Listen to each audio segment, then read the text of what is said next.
Alors, aujourd'hui, j'aimerais revenir sur les notions qu'il faut avoir en tant qu'investisseur sur les marchés, également les étapes à valider avant même d'envisager l'investissement. Aujourd'hui, la plupart des personnes envisagent l'investissement sur les marchés ou le font déjà sans même valider les étapes que je vous donnais qui sont pourtant primordiales avant de commencer. C'est donc l'objet de cette vidéo. Donc aujourd'hui, on va en voir ensemble les 5 étapes qui sont à maîtriser avant de commencer pour savoir si oui ou non vous êtes apte à investir sur les marchés. Bon, j'espère que vous apprécierez le cadre aussi, qui est très sympa. La première chose qu'il va falloir regarder, c'est vos incomes. Quels sont vos incomes? Quelles sont vos sources de revenus aujourd'hui? Est-ce que vous avez une ou plusieurs sources de revenus? Ça peut être votre job, salarié, business, peu importe. Quels sont vos incomes? Est-ce que vous avez des incomes qui sont assez importants pour pouvoir commencer à investir sur les marchés? Qu'est-ce que je veux dire par là? C'est que pour pouvoir investir, il faut être en capacité de mettre de côté. Est-ce que vous arrivez tous les mois à avoir une certaine épargne de côté? Ça peut être sur un livret A ou tous des comptes, peu importe, qui ne travaillent pas forcément bien. Mais avant même d'envisager l'investissement, il faut que tous les mois, vous soyez en capacité d'avoir une certaine somme mise de côté que vous n'utilisez pas pour vos dépenses de tous les jours.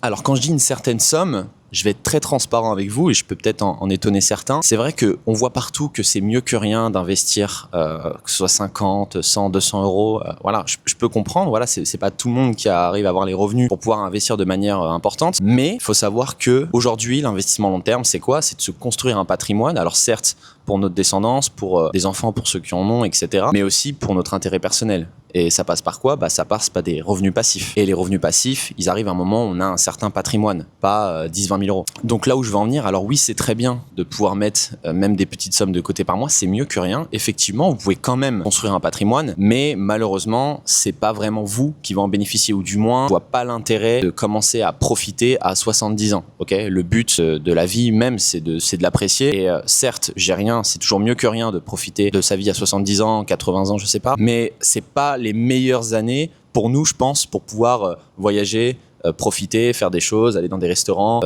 Voilà, enfin bref, je vais pas vous faire un dessin, mais vous avez compris. Et donc où est-ce que je veux en venir? C'est que la première chose qu'il va falloir faire, c'est, si c'est pas votre cas, si vous n'êtes pas dans cette situation où vous avez des sommes importantes mises de côté par mois, des plus importantes que ce que je viens de vous citer, ça va être d'augmenter vos incomes. Donc augmenter vos revenus. Ça peut être avoir d'autres sources de revenus, ça peut être tout simplement scaler, que ce soit votre business ou même avoir des augmentations dans le travail où vous êtes. Donc déjà, ça c'est la première étape, c'est augmenter vos incomes, augmenter vos sources de revenus pour avoir un levier beaucoup plus important et pouvoir augmenter par exemple votre capacité d'épargne. Alors ceux qui sont dans le domaine savent que c'est pas quelque chose de choquant en soi, mais aujourd'hui moi je vais avoir un taux d'épargne qui est entre 85 et 90%. Alors ça peut paraître beaucoup, oui, mais en réalité, si derrière, j'ai pas besoin de plus que ça pour vivre, moi je suis quelqu'un d'assez simple dans ma vie de tous les jours, je dépense peu honnêtement. Là où je mets vraiment mon lifestyle, ça va être dans mon cadre de vie, le fait de pouvoir bouger où je veux, quand je veux, faire ce que je veux dans n'importe quel pays, et aussi la nourriture, manger bio, manger sain.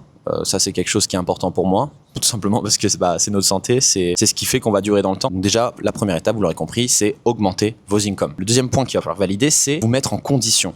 Alors, qu'est-ce que je veux dire par là? C'est faites un point de manière générale sur votre vie. Donc, est-ce que vous avez par exemple des dettes, des crédits? Donc, si c'est le cas, la première chose à faire avant même d'envisager quoi que ce soit, rembourser vos dettes et vos crédits. Hyper important. Qui paye ses dettes s'enrichit. Ça, c'est une phrase qui est connue. Mais pour le coup, au plus vous payez vos dettes rapidement, au mieux c'est. Vous serez tranquille d'esprit. Vous n'avez pas à penser tous les jours, matin et soir, que j'ai tel ou tel crédit à rembourser. En plus, il y a des intérêts. Et vous allez dormir tranquillement. Donc, vous n'aurez pas à penser au fait que vous avez des dettes, des crédits à rembourser, quoi que ce soit. Donc, déjà, vous n'avez pas ce problème-là. Donc, au plus vous remboursez vos dettes rapidement, au mieux c'est. Après, vous êtes tranquille. Également, un point qui est très important, ça va être d'avoir une réserve. Donc, une réserve, c'est l'épargne de survie. Vous l'appelez comme vous voulez. C'est la base.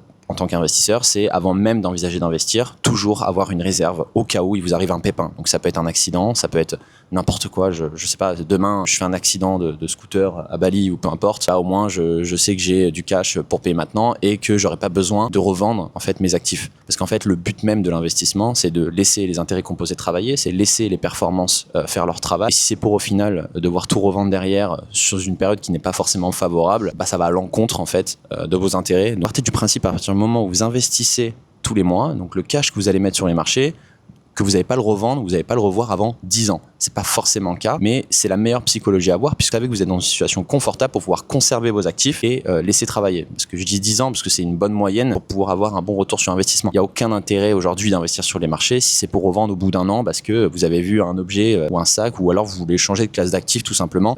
Voilà, c'est mon point de vue, mais en tout cas, je préfère voir les choses comme ça. Même d'un point de vue confort, vous dormez beaucoup mieux la nuit quand vous savez que vous avez une réserve et que quoi qu'il arrive, vous avez un pépin, vous pouvez payer, vous pouvez assurer. Donc c'est toujours plus confortable d'avoir une épargne de survie. L'épargne de survie, je la recommande. Alors après, je dis épargne de survie, mais vous l'appelez comme vous voulez. ça va dépendre de votre profil. Est-ce que vous êtes une famille? Est-ce que vous avez des responsabilités, des enfants, une femme, peu importe? Ou alors vous êtes seul? Ça va dépendre. Pour une famille, je vais plus conseiller entre 6 à 12 mois. Donc plus 12 mois, on va dire. Et quelqu'un comme moi, par exemple, seul, pas vraiment de responsabilité, très mobile, je fais un peu ce que je veux. 3 à 6 mois, ça fait largement le taf. Moi, par exemple, je vais être à peu près 4 mois d'épargne de réserve. Pourquoi? Parce que je me base sur mon track record. Je suis peu malade. J'ai jamais vraiment de soucis de santé. Bon, je suis quelqu'un d'assez mobile. Et ce qui fait que, au final, je suis assez confortable d'avoir peu d'épargne de réserve. On va dire 3-4 mois. Ça me va largement. Il n'y a pas de souci là-dessus. Le troisième point qu'il va falloir avoir, c'est d'avoir le mindset.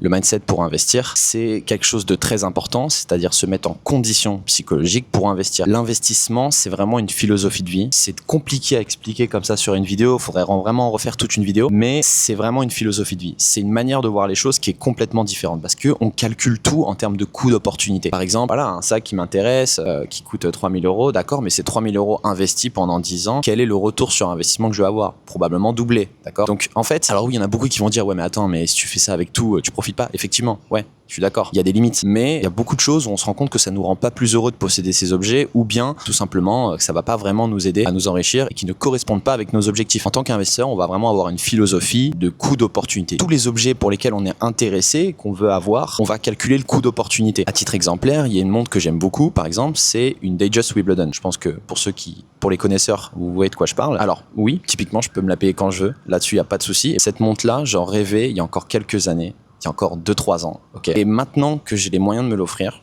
je me rends compte que, alors oui, je la veux toujours, mais aujourd'hui, franchement, c'est pas du tout ma priorité. Je me rends compte que oui, je la veux toujours, c'est pas vraiment un objectif de vie. Enfin, je vous dis très honnêtement, je pourrais m'en passer. Ok.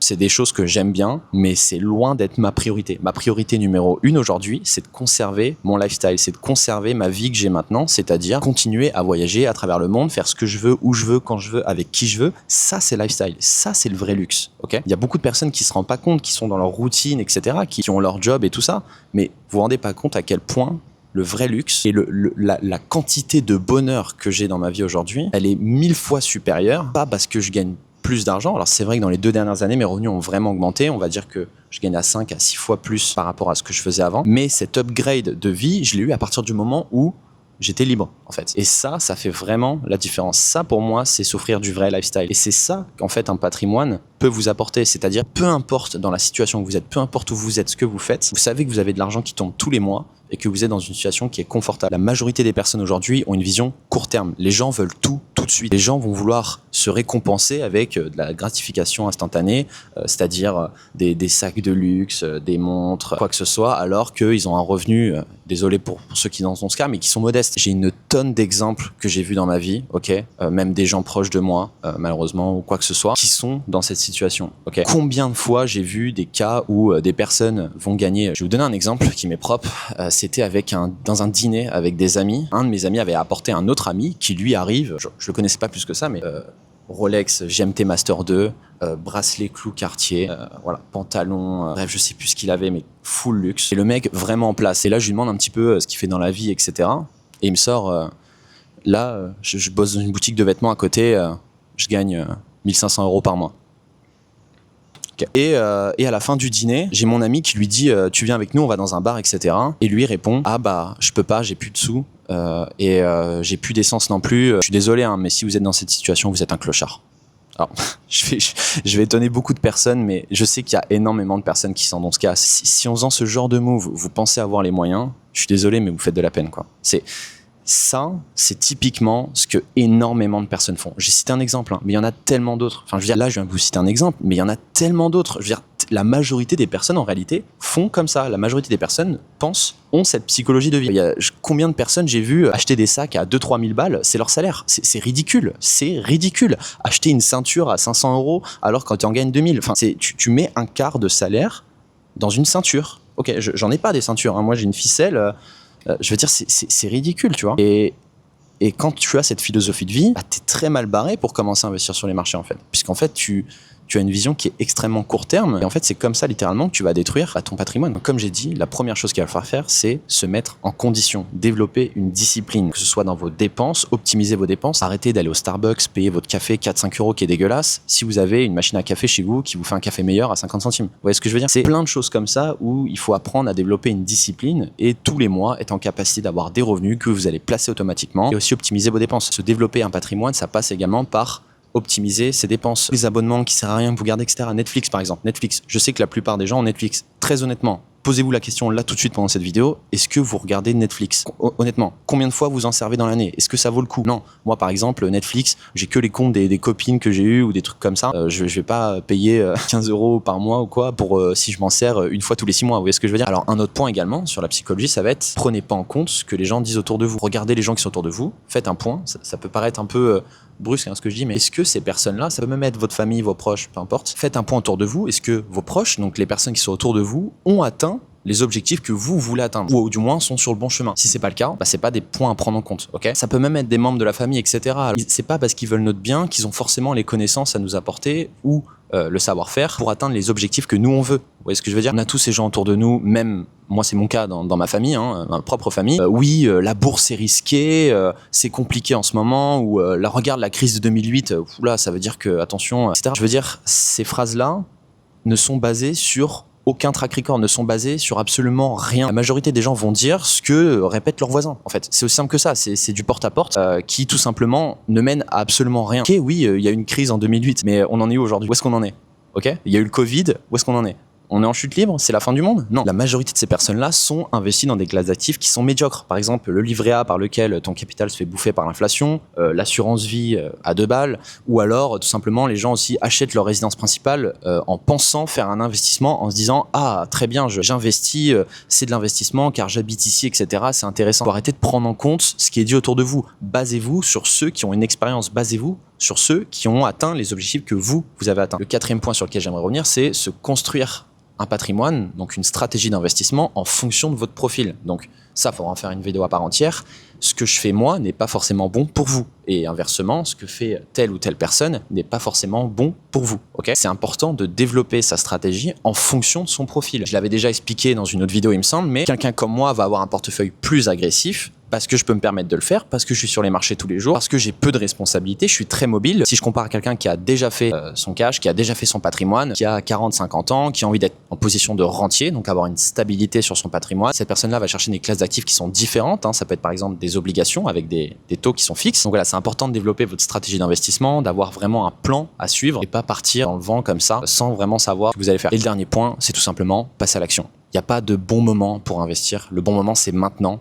Retardez pas au mois prochain, à l'année d'après, etc. Commencez dès maintenant à vous investir, commencez dès maintenant à développer en fait cette habitude d'investir tous les mois sur les marchés et c'est comme ça que vous allez durer dans le temps. Il y a beaucoup de personnes qui essaient de tamer le marché en attendant le bon moment parfait pour rentrer. Alors oui, il y a des périodes où je vais injecter plus de capital, il y a des périodes où je vais garder un peu plus de cash pour rentrer par la suite après, mais quoi qu'il arrive, tous les mois, j'investis sur les marchés. Peu importe les niveaux sur lesquels on est, j'investis sur les marchés. Ça peut être plus ou moins, mais quoi qu'il arrive, je le fais. Il n'y a pas vraiment de bon moment pour injecter son capital et attendre, parce que pendant que vous attendez, la réalité c'est que ces actifs vont prendre de la valeur, donc en fait vous passez à côté du rendement. Donc c'est pour ça que c'est important de commencer dès maintenant, même si vous avez par exemple, peut-être qu'il y a des personnes dans ce cas là mais qui ont 20, 25 ans, 24 ans par exemple, mon âge, le piège dans lequel il faut pas tomber c'est ah mais je suis jeune, j'ai le temps. Non, justement, c'est là où vous allez faire la différence. Au plus tôt vous commencez, au mieux vous serez récompensé. Donc vraiment, prenez ça en compte. C'est pas parce que vous êtes jeune que vous avez le temps. Non, cette phrase, elle est fausse. Tout le monde dit ah mais t'es jeune, t'as le temps, etc. T'as pas encore trouvé ton truc, mais non, c'est pas vrai. C'est pas vrai du tout. Au plus tôt vous commencez, c'est là où vous allez faire la différence. En tout cas, voilà, je vous ai cité les 5 points à retenir, les 5 critères qui sont absolument à valider avant même de commencer l'investissement. J'espère que le message a bien été passé. Encore une fois, je veux pas être arrogant ou quoi que ce soit par rapport à tout ce que je disais, mais le but c'est vraiment de faire passer le message et que vous comprenez réellement dans quelles conditions il faut être, ce qui est plus ou moins la réalité des choses. Donc voilà. Je vous souhaite une très bonne journée, une très bonne soirée. Je sais pas où vous êtes et je vous dis à bientôt.